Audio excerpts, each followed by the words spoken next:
Olá, boa noite. Seja muito bem-vindo ao Centro Espírita Morada Cristã. Estamos felizes por ter você aqui conosco para mais um momento de tratamento espiritual. Assim sendo, coloque ao seu lado a sua garrafa com água para que ela seja fluidificada e receba os eflúvios sutis para atender às suas necessidades.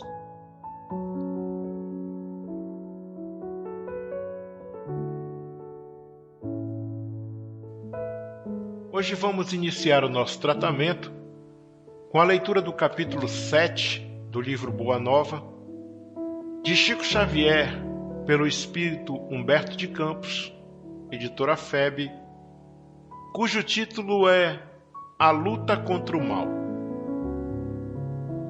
De todas as ocorrências da tarefa apostólica, os encontros do Mestre com os endemoniados constituíam os fatos que mais impressionavam os discípulos. A palavra diabo era então compreendida na sua justa acepção. Segundo o sentido exato da expressão, era ele o adversário do bem, simbolizando o termo dessa forma todos os maus sentimentos que dificultavam o acesso das almas à aceitação da Boa Nova, e todos os homens de vida perversa que contrariavam os propósitos da existência pura que deveriam caracterizar as atividades dos adeptos do Evangelho. Dentre os companheiros do Messias, Tadeu era o que mais se deixava impressionar por aquelas cenas dolorosas.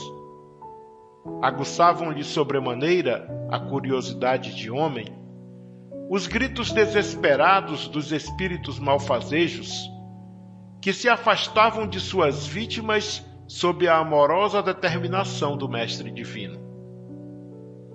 Quando os pobres obsidiados deixavam escapar um suspiro de alívio, Tadeu volvia os olhos para Jesus, maravilhado de seus feitos. Certo dia, em que o Senhor se retirara com Tiago e João para os lados de Cesareia de Filipe, uma pobre demente lhe foi trazida, a fim de que ele, Tadeu, anulasse a atuação dos espíritos perturbadores que a subjugavam. Entretanto, apesar de todos os esforços de sua boa vontade, Tadeu não conseguiu modificar a situação. Somente no dia imediato, ao anoitecer, na presença confortadora do Messias, foi possível à infeliz dementada recuperar o senso de si mesma. Observando o fato, Tadeu caiu em sério e profundo cismar. Por que razão o Mestre não lhes transmitia automaticamente o poder de expulsar os demônios malfazejos para que pudessem dominar os adversários da causa divina? Se era tão fácil a Jesus a cura integral dos endemoniados, por que motivo não provocava ele de vez a aproximação geral de todos os inimigos da luz, a fim de que, pela sua autoridade, fossem definitivamente convertidos ao reino de Deus? Com o cérebro torturado por graves cogitações e sonhando possibilidades maravilhosas para que cessassem todos os combates entre os ensinamentos do Evangelho e os seus inimigos, o discípulo inquieto procurou avistar-se particularmente com o Senhor, de modo a expor-lhe com humildade suas ideias íntimas.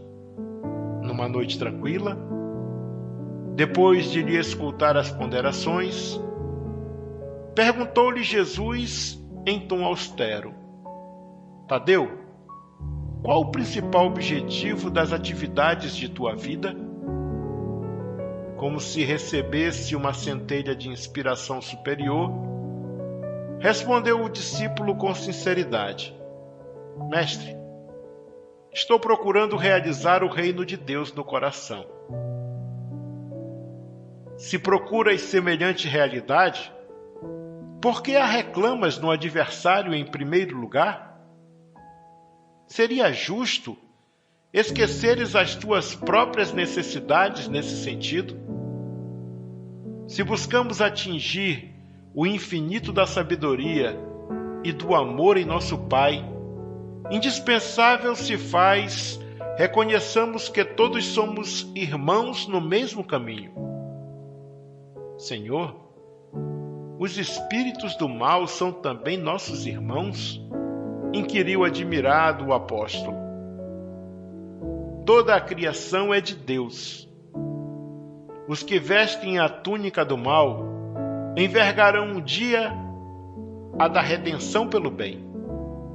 Acaso poderias duvidar disso? O discípulo do Evangelho não combate propriamente o seu irmão, como Deus nunca entra em luta com seus filhos.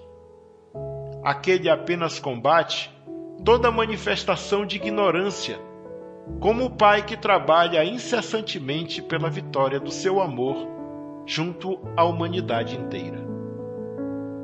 No entanto, não seria justo, ajuntou o discípulo com certa convicção, convocarmos todos os gênios malfazejos para que se convertessem à verdade dos céus? O mestre, sem se surpreender com essa observação, disse: Por que motivo não procede Deus assim?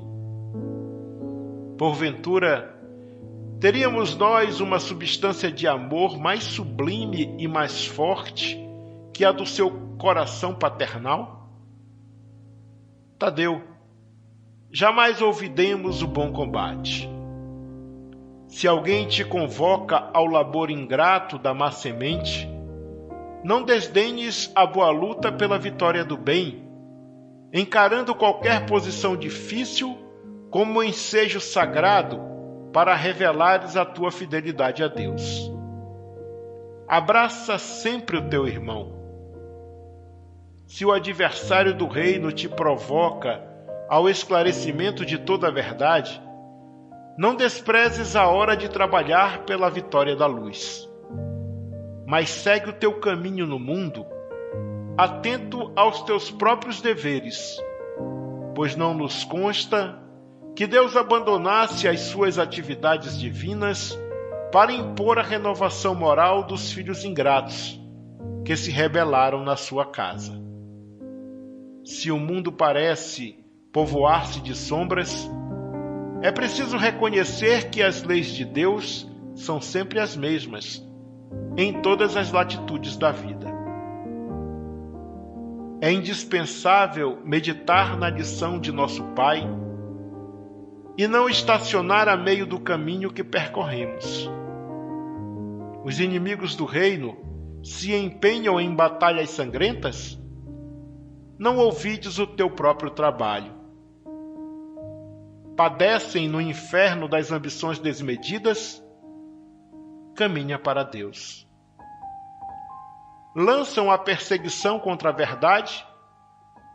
Tens contigo a verdade divina, que o mundo não te poderá roubar nunca.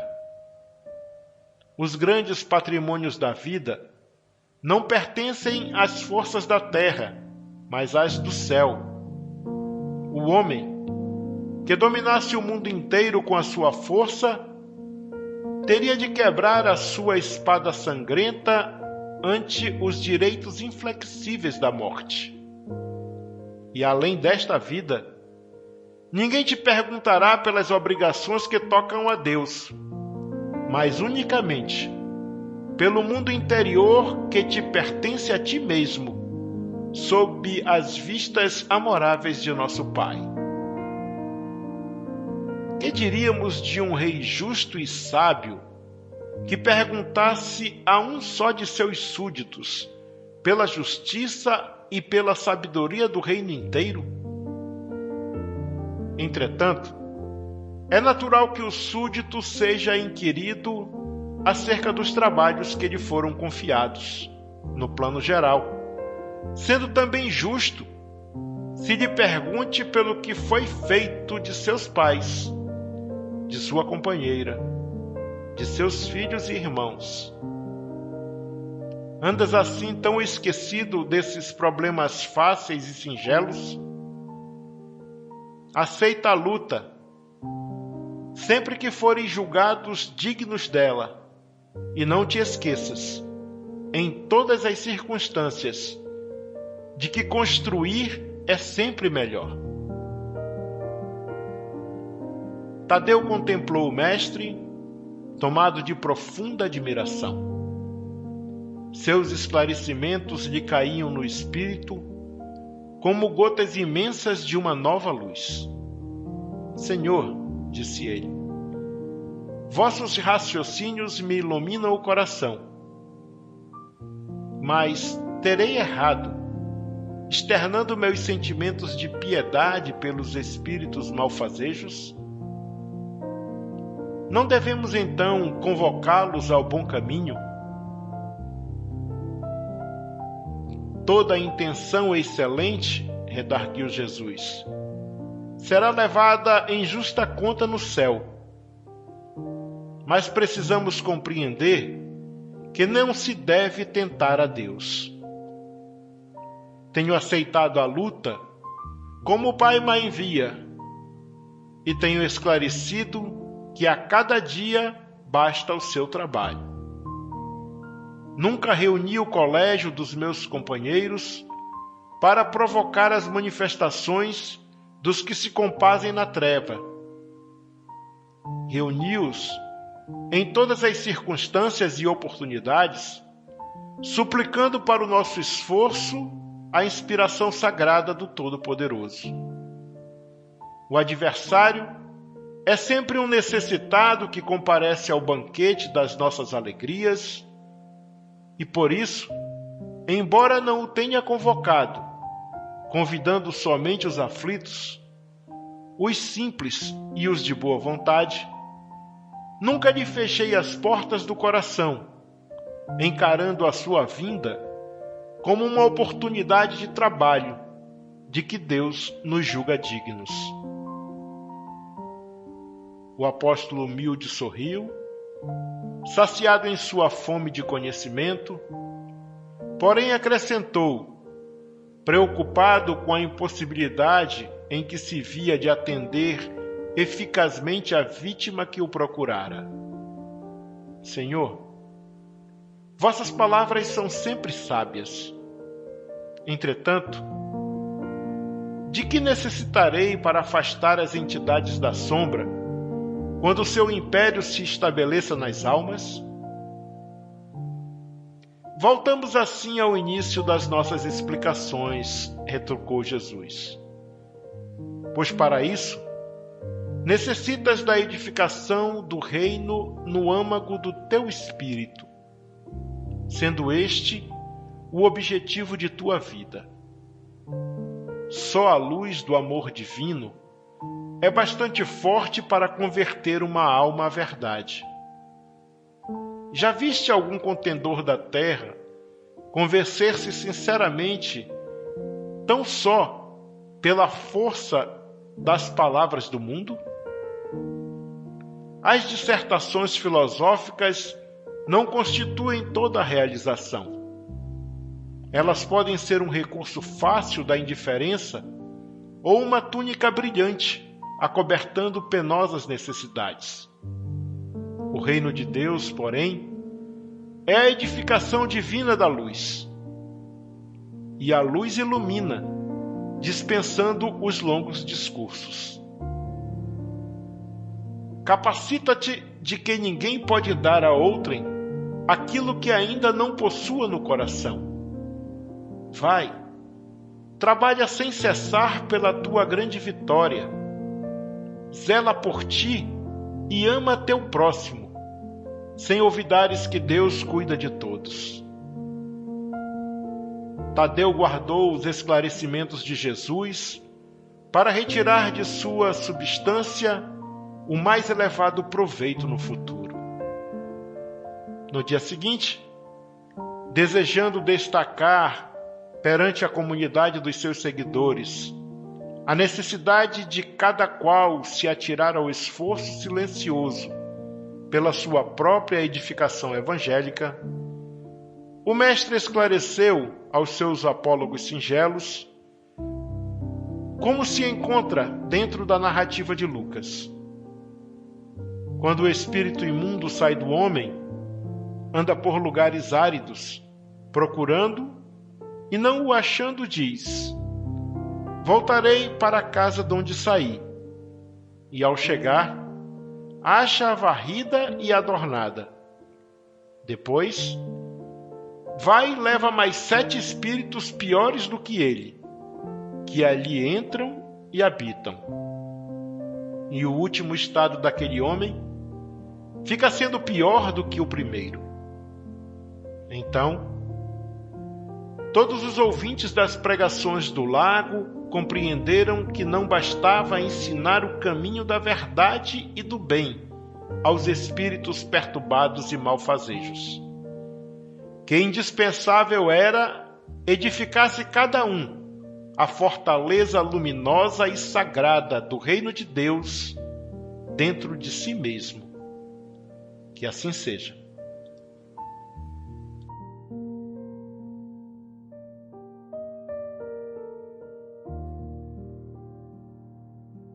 Agora, após a leitura dessa linda mensagem, vamos serenar as nossas mentes e nos conectar com o mais alto, fazendo a prece da união de Emmanuel, contida no livro A Luz da Oração, de Francisco Cândido Xavier, por Espíritos Diversos, editora Clarim, que diz: Senhor Jesus, concedeste-nos o abençoado caminho da união contigo, desde a manjedoura iluminada até a ressurreição divina, com passagem pela cruz do trabalho e da renunciação, da fé viva e do testemunho santificante.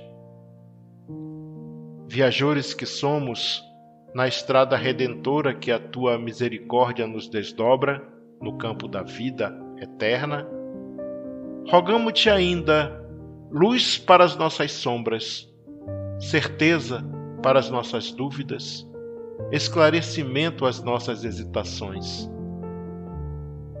Auxilia-nos a aceitar o roteiro que teu amor infinito nos traça a benefício da paz e da felicidade de nós mesmos.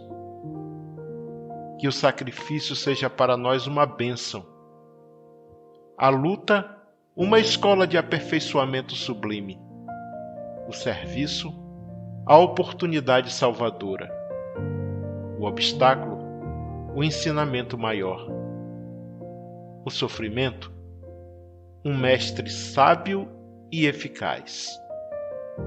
Que as nossas dores sejam emissárias de alegrias, que os espinhos da estrada permaneçam adornados de flores para os nossos corações e que os percalços e lágrimas da senda constituam renovadas esperanças para nossa alma sequiosa de tua luz. Assim te suplicamos, porque a nossa união é alegria para os tristes, vitória para os vencidos, consolo para os desesperados, sementeira de imperecível ventura para quantos prosseguem a retaguarda, aspirando um mundo melhor. Desse modo, Senhor, agradecendo-te a caridade divina da paz com que nos felicitas a alma, neste dia de abençoada luz, esperamos que o teu amor viva em nós infinitamente e que a tua misericórdia nos acompanhe em todos os passos da redenção espiritual, convictos quanto estamos de que em ti encontramos o caminho, a verdade e a vida com eterna libertação. cumpra-se em nós a tua vontade, hoje e sempre. Que assim seja.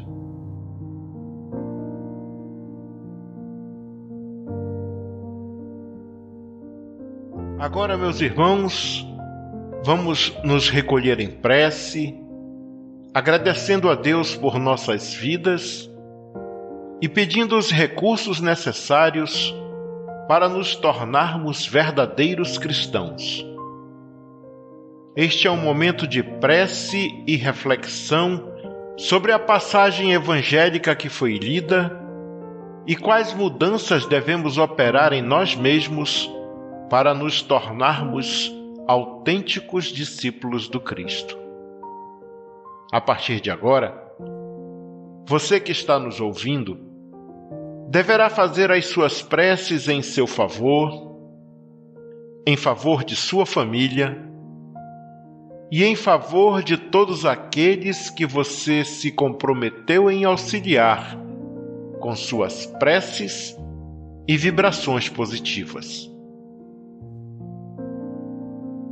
Utilize todos os recursos postos à sua disposição neste momento para se harmonizar consigo mesmo, com o próximo e com Deus. Entregue-se ao exercício da oração sincera e aos desígnios divinos, enquanto essa música suave embala suas orações. Não tenha pressa. Acaso você termine suas preces antes do fim do momento de harmonização, continue desfrutando dessa melodia terna e delicada que nos inspira os melhores sentimentos.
Amigos, amigas, irmãos e irmãs de jornada, chegamos ao final de mais um momento de tratamento espiritual por meio de preces intercessórias do Centro Espírita Morada Cristã, pedindo a Jesus e à espiritualidade irmã e amiga que nos ampare e nos sustente, que aumente a nossa fé, que nos dê serenidade e nos conserve humildes, que nos tire da acomodação e nos ensine a estarmos sempre prontos e prontas para mudar para melhor, com um coração sereno e puro. Nos vemos na próxima segunda-feira, se assim Deus permitir. E que nessa semana de trabalho e estudo possamos espalhar amor, paz, luz e praticar a caridade, porque, como sabemos, fora da caridade não há salvação. Fiquem todos e todas com o amor de Deus. Um abraço fraterno e até segunda.